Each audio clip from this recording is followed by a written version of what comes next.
Hey planner friends, how's it going? Thanks so much for stopping by my channel. My name is Ryan and this is A Man With The Plans, and we are back to do my August budget for 2023, and we're just using a simple kit here from Erin Condren, just some stickers. This is an old pattern, so not doing anything too crazy there. If you're new here, welcome. This channel is all about planning and budgeting and a little bit of personal development and the occasional vlog. So if you like what you see, go ahead and hit that red subscribe button so we can get connected and you can see all of my videos pop up in your feed. A little about me, I am a single adult living in the great city of Minneapolis, Minnesota. I've paid off over $60,000 in debt. As you can see, I am one income. I will not be sharing my income on the channel anymore, but what I do here is I'm in my Erin Condren monthly planner. All of the expenses get put in here on the day that they're spent. We have an estimate column, we have an actual column, and that's kind of how we do this. So what I'm gonna do is I'll zoom us in a little bit on some of the expenses, and then we will dive into some of the actual kind of nitty-gritty work here. So first, big ticket item here is my rent and my parking, which is $1,699 a month. It's a one bedroom plus office thing, which is great because I spend a lot of time working from home, so that's always good. Next up is storage, so I have a storage unit underneath. Anyway, that's just how the math kind of boils itself out. Utilities, so this is water, gas, sewer, electricity, and hot water, I think. So I bundle it all together, but I am estimating $150. I think because of how hot it's been, the AC has been around, my electric bill's been high. It's been about like $90. And I'm trying to be better about keeping it at like 75, but sometimes you just want to be cold, right? So I'm putting $150 there. Hopefully we don't have to use all of that. Next up is my insurance. This is auto, and there's like a renter policy in here, and that's gonna be $113 a month. And then my internet is at 80. This has been pretty consistent since I started budgeting way back in the day. There's a whole playlist if you want to look. I'll leave it linked up over there for you. It's wild to see how much my budget has changed since I first started back in 2018, I think, or even before then, before I was on YouTube. So that's always fun. Gas. So gas is high, but I'm trying not to drive as much as possible. So I'm gonna do $125 for next month. I drive into work, it's about a half hour, it's probably about 45 minutes each way, so like 30 miles with traffic and stuff. So this does add up, so I'm trying to be much more thoughtful about how I manage my trip. Next up is groceries. Eating is just expensive these days, but I'm gonna leave this at $225. Trying to dial back in my eating. At the end of the month, if I have leftover stuff, I've been trying to like kind of bulk up for some sauces and stuff like that moving into the next month so that I can kind of keep my budget together, but we'll see how well that works out. For restaurants, I'm gonna put $250. I'm really trying to dial into making coffee at home and limiting fast food for the month of August. That's one of my focus points, so hopefully I can stand by that. Next up is my personal spending. This is like haircut, toothpaste, cleaning products, you know, all that personal care items. Clothing if I wanna buy anything, although to be honest, I have enough clothes. So that is usually at $200. Subscriptions, this feels really high to me. I'm trying to rein this in and cancel some of them, so I put $250. This also accounts for some of the expenses for the channel, like TubeBuddy and Canva, and a few other things that I use pretty regularly, so you know, leave those in there. The gym, this is probably another big ticket item that I need to consider what I want to do with.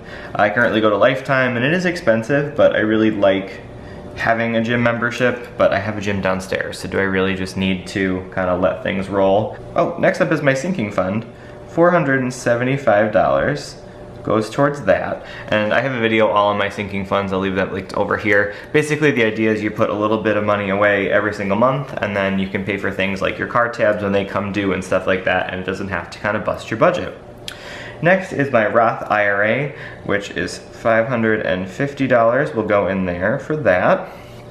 And then I have $100 to my M1 finance account, which I've really enjoyed. It's actually finally growing, but it's nice that I've been able to kind of see it kind of go up over time. And then last but not least, I have a friend's bachelorette party in Philadelphia coming up. It's like a joint bachelorette party type thing. So I will be going to that. And so I'm gonna estimate $500 in the budget for that. And basically when you add all of this up, this should say total expenses. Total expenses right now are estimated is $4,877. So all goes according to plan. I'm hoping to be a little bit under that. It would be nice to be at like 4,800. That way I can just kind of get back on track. I will thankfully getting my anniversary raise that happens, I think, every anniversary date which is coming up. So that will impact my income, which is always great, but you know, just with the cost of things these days, it'll be nice to keep incomes down. We do the expense tracking over here. On this side is where we have some major financial goals and kind of stuff like that. So I've got some savings and investments here. I've got 4 categories, and then this is something I'd like to talk about. Student loans, they're unfortunately back, and I will get into that in just a second. I've got 4 main things that I'm like saving and investing in right now. The first is my fully funded emergency fund. So this is, you know, your baby steps, if you will. My starting balance for this is obviously, I've set it at $10,000, and so that's where it will stay. I don't anticipate withdrawing anything from that, but you never know, it's what it's meant for. So that's why I have a withdrawals. And then obviously if I have to do that, there'll be contributions. If not, it'll end up saying 10 grand. Next up is my long-term savings. These 2 things share an account, so it's one kind of joint account, but I split it up by just subtracting 10,000 from the original total.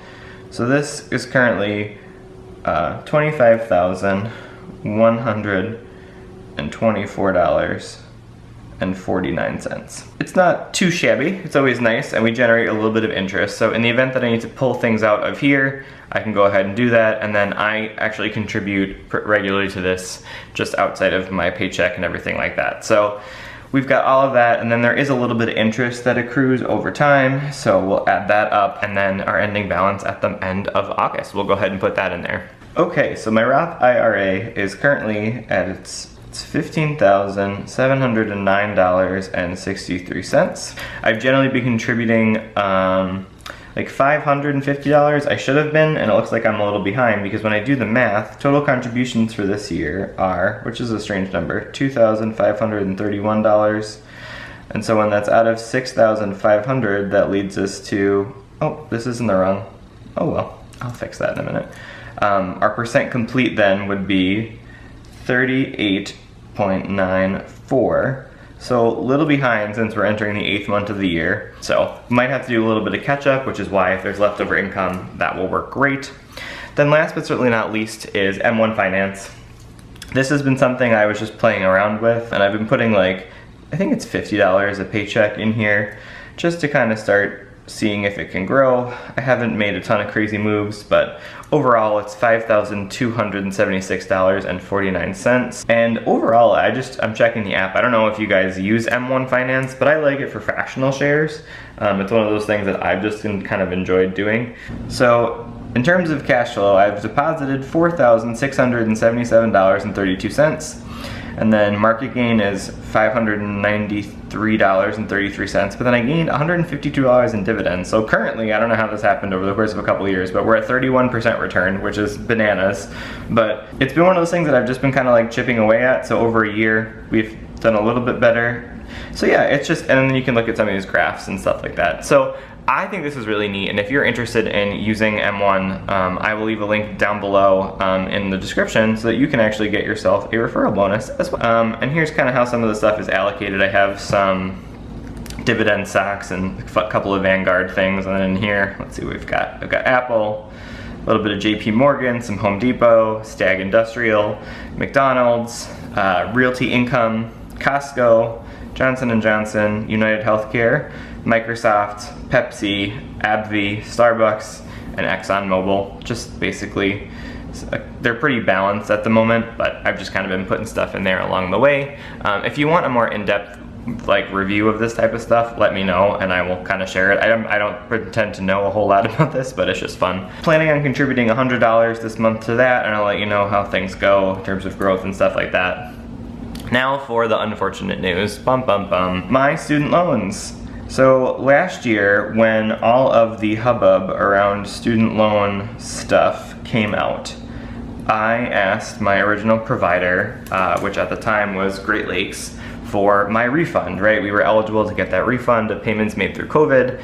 So I requested that, and I ended up getting back my refund of $13,222.83. I ended up really putting in here. I used a little bit here and there, but not a whole lot. So in theory, I could just pull from my long-term savings and pay this off right now. And that's likely what I'm going to do, but while the debt is, everything's still on pause and that like COVID forbearance, I wanted to look into a couple of options. One, I worked in public service most of my whole professional career, and so if I'm close to being able to get some sort of, or public service loan forgiveness, PSLF, or other things like that, why not try to use this time to explore?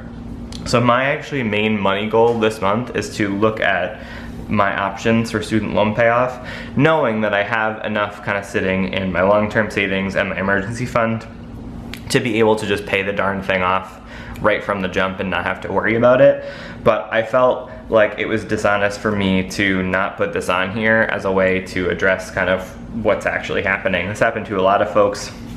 So I'm gonna do some exploring and kind of start just documenting all of my options and my progress towards these payments and things like that. And I'll let you know what I come up with at the end of the month, and then worst case scenario, we just go into the year and just kind of pay it off and be done with it, right? So yeah, my current balance is $13,222.83. So yeah, I did a whole lot during the pandemic to pay those off. I was working 2 jobs and overtime and all sorts of crazy things, so I was really able to kind of leverage that. And it would have been nice to have only, because basically what would have happened is it would have cleared 10,000 of it and I would have only had to pay the 3,000, and it would have been nice to have 10 grand, but you know, things don't work out the way you always want them to. So that's fun and festive. But yeah, I think we're about done with this budget. I like to keep these short and sweet. So if you like this video, go ahead and give it a thumbs up. I greatly appreciate it, and it does help our little channel out. And if you haven't yet subscribed again, hit that red subscribe button. You can find me over on Instagram. I'm over at @amanwiththeplans. I love sharing content over there. Been enjoying a reel or two. But yeah, what are your big money goals for the month of August? Let me know down in the comments below. And other than that, I hope you have a great month working towards those money goals. Bye, planner friends.